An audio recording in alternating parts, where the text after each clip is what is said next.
Hello and welcome. What is your question?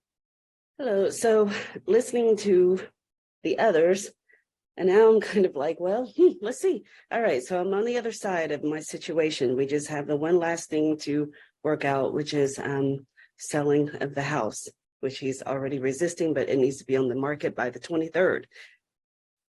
The whole thing that I really want to get out of is my job. I can't understand why. When I've made money before in business, I want to get back to that. What stops it? And sometimes because I'm in leadership of my job, I've got people under me. And when I go back to work Monday, I've been off for 2 weeks. It's like there's two new people under me.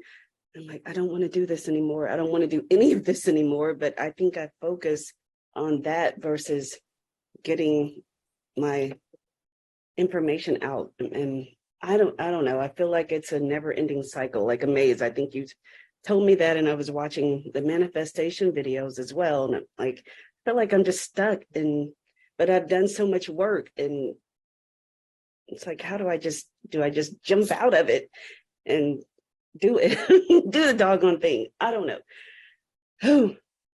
And it just You're wanting to manifest quitting your job and making your business work. Yes. But I also have an interest in finance because I've been in banking since I was a teenager for 30 years. This is my 30th year this summer. But it's like in my heart, though, I really want to go back to my purpose, which is not finance and banking. I'm confused. I know. So am I. Sorry. Okay. You haven't gotten clear on what it is you want. You're in the spin cycle. How do I get out of the spin cycle? Because a decision. I want my business. I want to be able to help other people grow in their purpose and in their life as well. I don't want the 9-to-5 corporate. I want out of it. And I think I'm so afraid that if I do that, I won't have enough money to live. I won't have the lifestyle. Of course you won't. I won't. Of course you won't. Because you think to get out of your 9-to-5 corporate, you have to quit and go all in on your business. And then you're afraid that you'll fail. Because you will. Because it's a mindset. Well, no, because it's simple logistics. Unless you are making an income that you can shift over, you don't quit. Look, people get caught up very much because I have an extraordinary story that I quit my business with no safety net. But I am an extraordinary story. I had been manifesting. I knew I could back myself. I've been homeless before. I was willing to be homeless. I was willing to do all kinds of things. But here is what I knew. I had also spent 3 or 4 months building a raving audience without selling them anything. I gave away 100 readings. People were begging. People wanted what I had to give, and they had to wait until I was available to give it because there was nowhere for people to buy it and nowhere for people to get it. Now, was it strategic that I did this? No, it was not. This was all God's source, the universe. This was all the amazingness of all that is. I look back and I can connect the dots.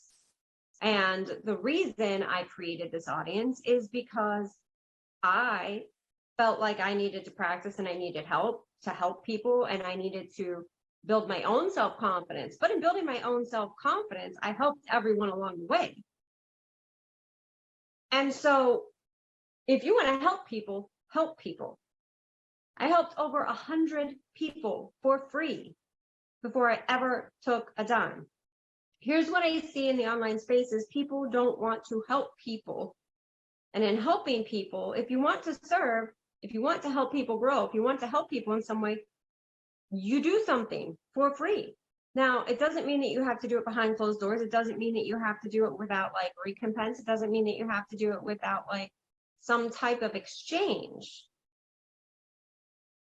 Right? Like I was building up social proof. People were seeing, people were raving about me. There were testimonials floating all around about me. People would search me out. Right? So there are so many things that you can do. So figure out how you can serve the most amount of people in the least amount of time, but get them a result that the most amount of people can see, right? So there's an equation here. It's about getting in front of the most amount of people and helping them so that other people can see and know and like and trust and follow and believe and work with you. Okay. And I've been trying to tell coworkers who found me on TikTok, yesterday I blocked somebody else. I'm like, how did you find me? And it's like, stop it. I'm controlling it. And I let them know in advance, hey, this is not about work stuff. I don't typically have people from work following me, but one person told me a couple months ago, but you can help my daughter. She bought my book. I've been helping her daughter. And I'm like, okay. And yesterday I was like, I got in the way again. I messaged her on Facebook. Why are you, this is not about work. I don't typically have. Stop worrying about who's following you and start worrying about who you can help. Okay. Because I'm like, I'm going to be seen by my job. And you're going to be seen by everybody. Okay. But that's what you want. Yes. Because you can't help people in the dark and you can't help people in a vacuum, in a closet. No, you can't. Like, if you're going to help people, you have to be seen. So okay. Start thinking of ways that you can help a multitude of people at once where lots of people can see and know and like and trust you. Okay. Okay. Got it. Thank you. No problem. You're so welcome. All right. Well, did that help then? Yes, because the whole time you're talking, I just keep hearing, do it, do it, do it, stop hiding, do it, stop it. I'm like, okay. All right. Well, that's awesome. Thank you. I think that's it for today.